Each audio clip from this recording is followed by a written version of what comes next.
in unum Deum,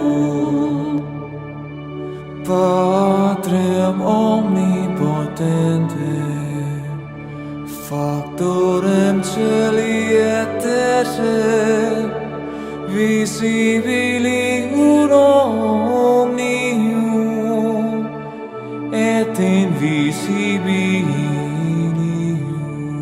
Yung anak ng Diyos, kapiling ng Ama, mula't mula pa, walang umpisa, ay naging tao para makapiling tayo. Anong pangalan niya?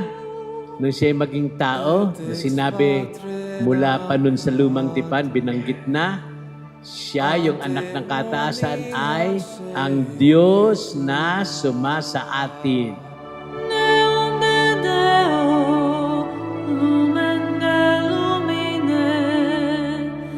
Magandang hapon sa ating lahat.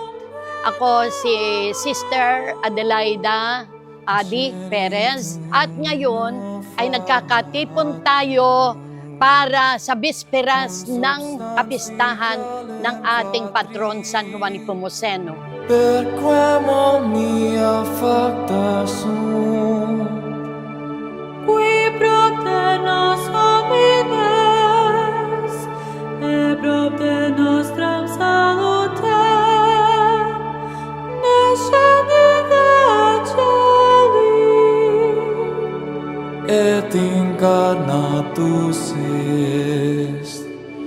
Ako po si Susan Higuia, member ng LECOM dito sa ating bayan ng San Juan, dito sa parokya ng San Juan Nepomuceno. Napakalalim ng aking pananampalataya para kay San Juan Nepomuceno.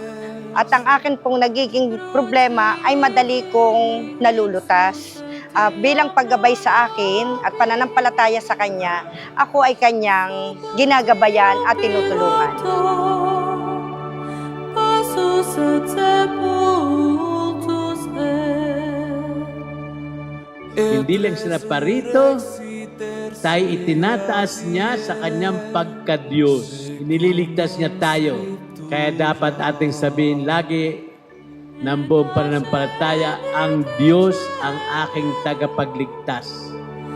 Sedet ad dextera Patri, Et iterum venturus est cum gloria, judicare vivos et mortuos, coius regni no erit finis. Isang magandang araw po. Ako po si John Del Noel Olores, isang altar server dito sa parish ng San Juan Nepomuceno. At ako po ay mula sa Committee on Altar Servers ng mga Pontifical Servers at ako po ay nagagalak dahil ako po ay isa sa mga naglilingkod dito sa simbahan namin. Ako po ay ngayon ay nagpapasalamat na napabilang na rin po ako dito, na isa na po ako sa mga tao na naglilingkod rin sa simbahan. Kaya po naman, on behalf of the altar servers and the pontifical servers, we are glad to be able to serve St. John Nepomucene and the parish as we are also upholding his values and the truth.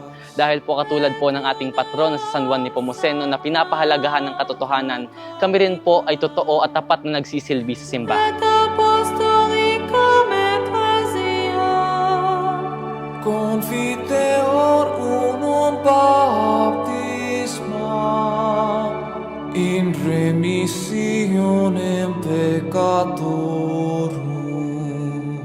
Para sa ating lahat, sana'y huwag kayong magsawa ng pagtulong sa ating parokya sapagkat ang nakikita ninyong pag-unlad ay bunga ng pagtutulong-tulong at pagbibigay ng mga taong may mabubuting kalooban na naghahangad na ang ating parokya ay maging maayos at maganda.